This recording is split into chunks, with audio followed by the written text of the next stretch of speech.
Since the NFL's inception, competition on the gridiron has been fierce. When emotions get triggered, things can get personal. And these are the biggest rivalries in NFL history.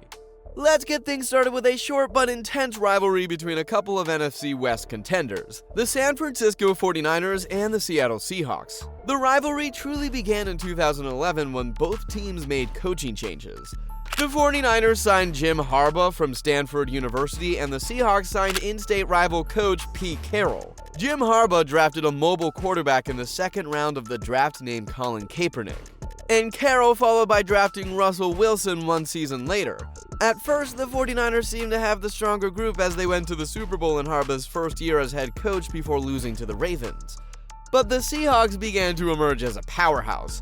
Carroll put together the best defense in the NFL, and it was led by some big-mouth trash talkers like Richard Sherman and Michael Bennett. Meanwhile, Wilson was developing into a star quarterback. But the 49ers had a stacked roster as well, making the NFC West the class of the NFL. The team's biggest matchup was the 2014 NFC Championship game, which the Seahawks won by 1 point thanks to a last-minute defensive play where Richard Sherman broke up a pass intended for Michael Crabtree and then blasted him in his post-game interview. I'm the best corner in the game. When you try me with a sorry receiver like Crabtree, that's the result you're gonna get. Don't you ever talk about me. The Seahawks went on to win the Super Bowl and dominate most of the decade, but nowadays it's the 49ers who have re-established themselves as the best team in the division. Even though younger NFL fans look at the 49ers as a franchise that comes up short when it matters most, that hasn't always been the case. In fact, they won multiple Super Bowls in the 1980s and the 1990s, which leads us to our next rivalry. One of the fiercest rivalries in NFL history was between the New York Giants and the San Francisco 49ers throughout the 1980s. The Giants, coached by Bill Parcells and led by linebacker Lawrence Taylor, were big and nasty. They believed that at the end of the day, the game would be won by the toughest and fiercest defensive club. And with Taylor leading the way, that should mean that the Giants' defense, nicknamed the Big Blue Wrecking Crew, should have grinded their way to Super Bowl championships. But down in California, the 49ers had a different philosophy. Head coach Bill Walsh built a team around the poised and confident quarterback Joe Montana. They ran a modern West Coast offense designed to spread defenses and win using skills. Both teams sort of epitomized the culture of their home cities at the times. In 1989, the 49ers beat the Giants in the playoffs by a score of 38-24 en route to winning the Super Bowl. This was when the rivalry really got ignited.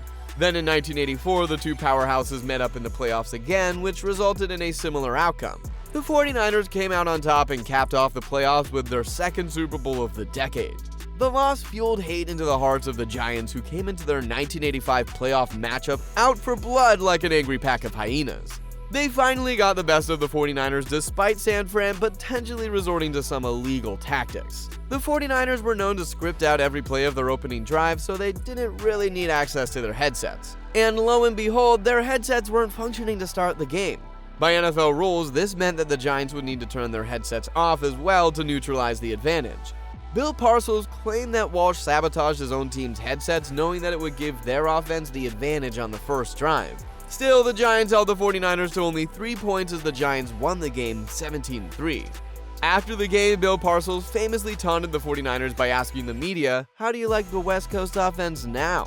Though they didn't win the Super Bowl, they came back even stronger in 1986, and lo and behold, they were matched up against the 49ers again in the playoffs. The 14-2 Giants proved to be too powerful for San Francisco and annihilated them by a score of 49-3.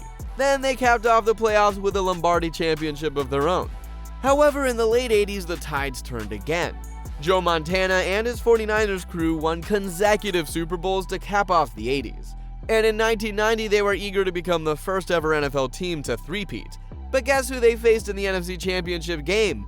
That's right, the New York Giants, who were not going to let the 49ers make history. The game is still remembered as one of the most epic clashes in NFL history. With the 49ers up 13-9 in the fourth, Montana got injured on a brutal blindside hit that basically ended his career as a 49er.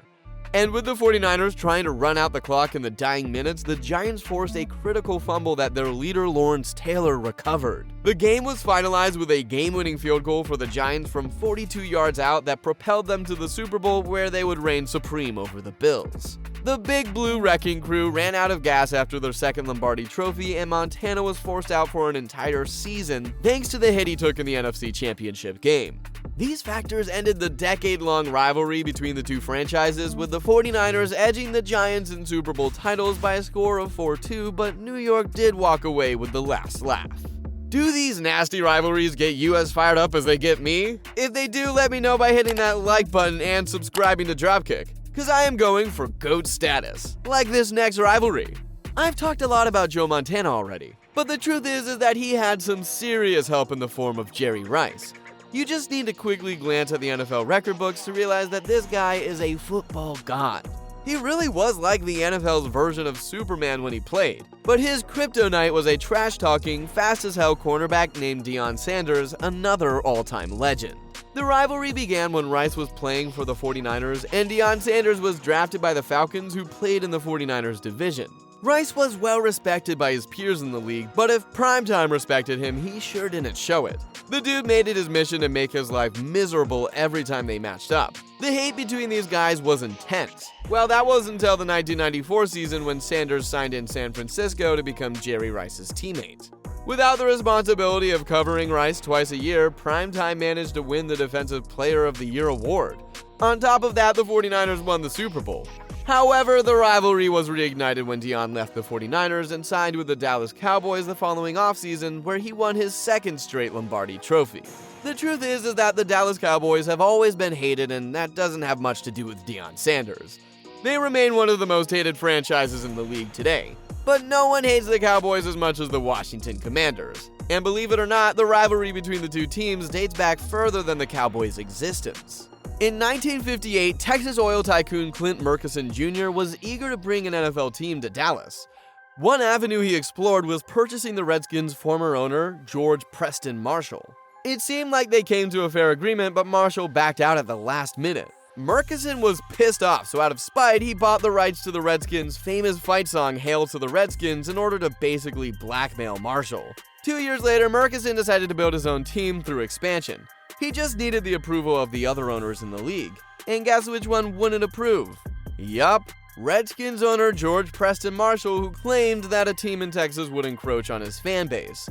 But the truth is, he might have just been sour about the petty move that Murchison made previously.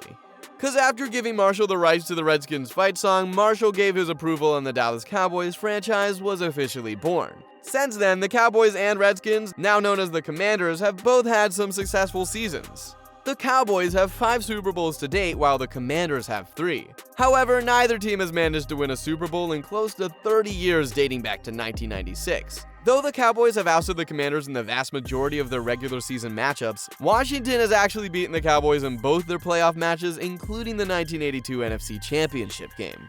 But the Commanders aren't the only NFC West team with a heated rivalry against the Cowboys.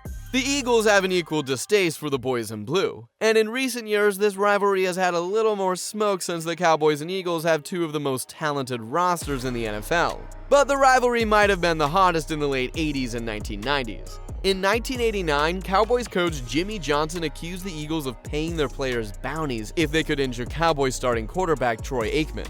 Eagles fans, in typical Philly fashion, responded by throwing objects onto the field to try to hurt the Cowboys themselves. Yeah, Philadelphia sports fans have a reputation for being the worst in the country. And they reached a new low in 1999 when Cowboys star receiver suffered a career-ending spinal cord injury on the field. Eagles fans cheered the potentially life-threatening injury like they had just won the Super Bowl. It was a shameful moment that only further fueled the rivalry.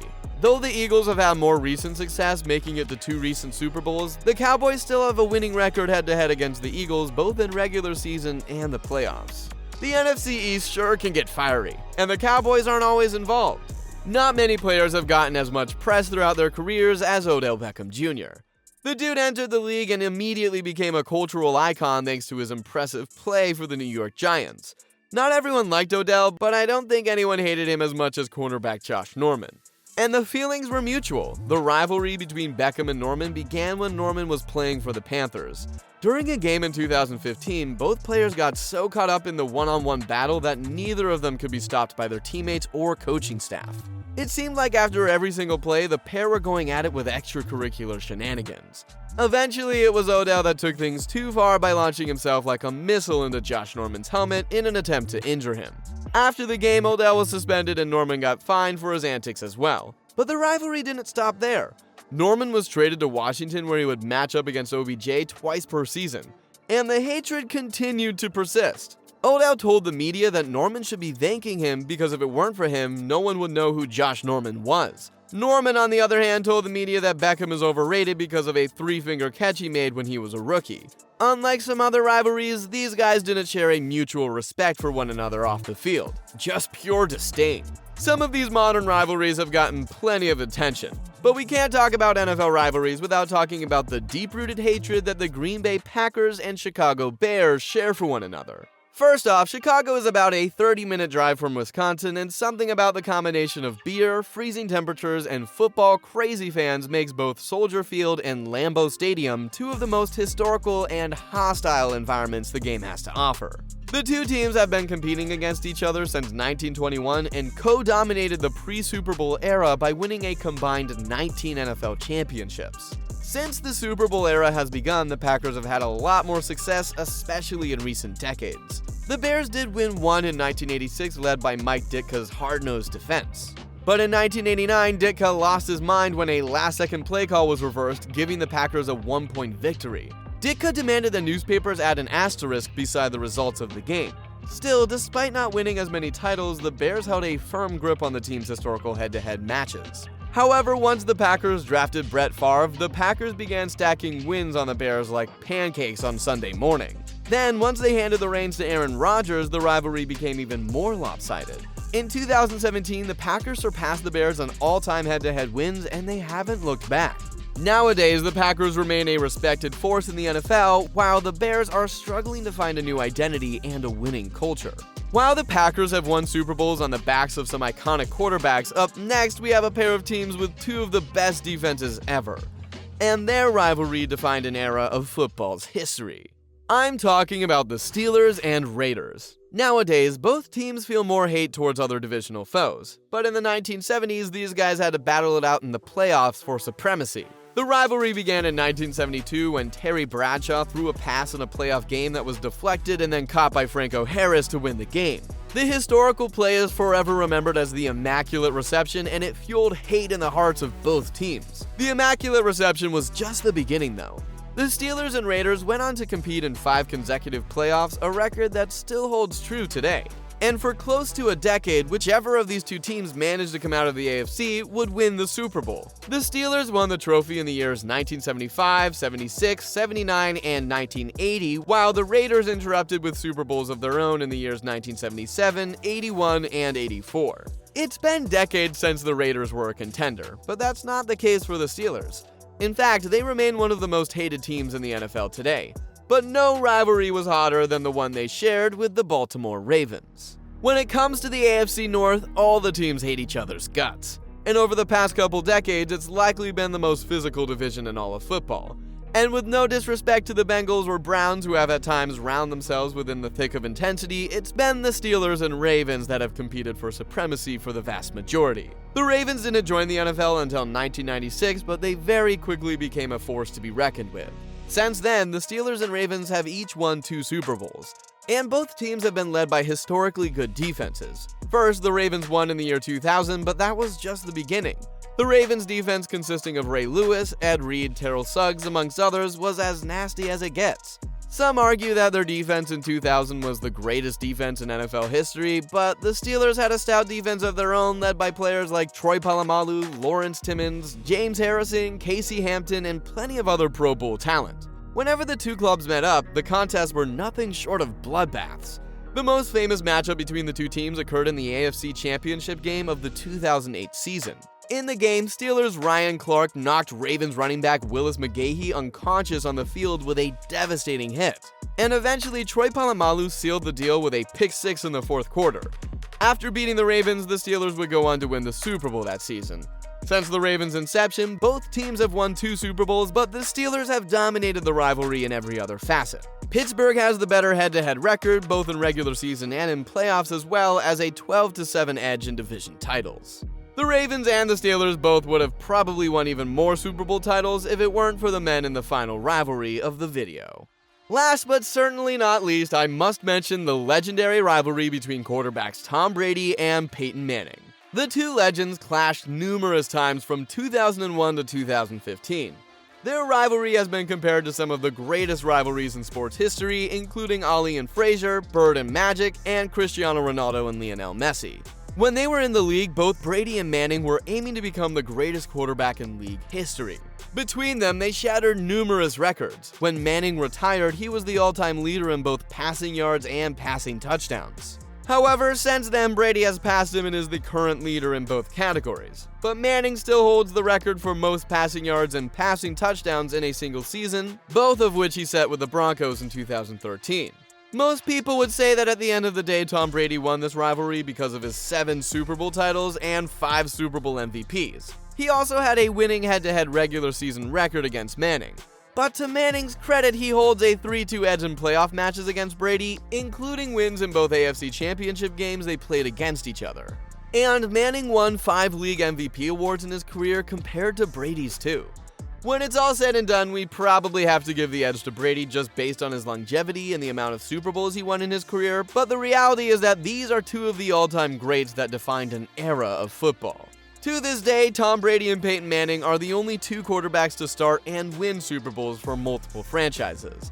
Like I said, frickin' legends. And there you have it, folks. Those were the biggest rivalries in NFL history. Let me know what you thought about the video in the comments. Also, don't forget to let me know if you liked it by hitting the thumbs up button and subscribing to DropKick. And if you want to watch more of my NFL related videos, I've got you covered. Just click on the links currently on your screen to keep the good times rolling.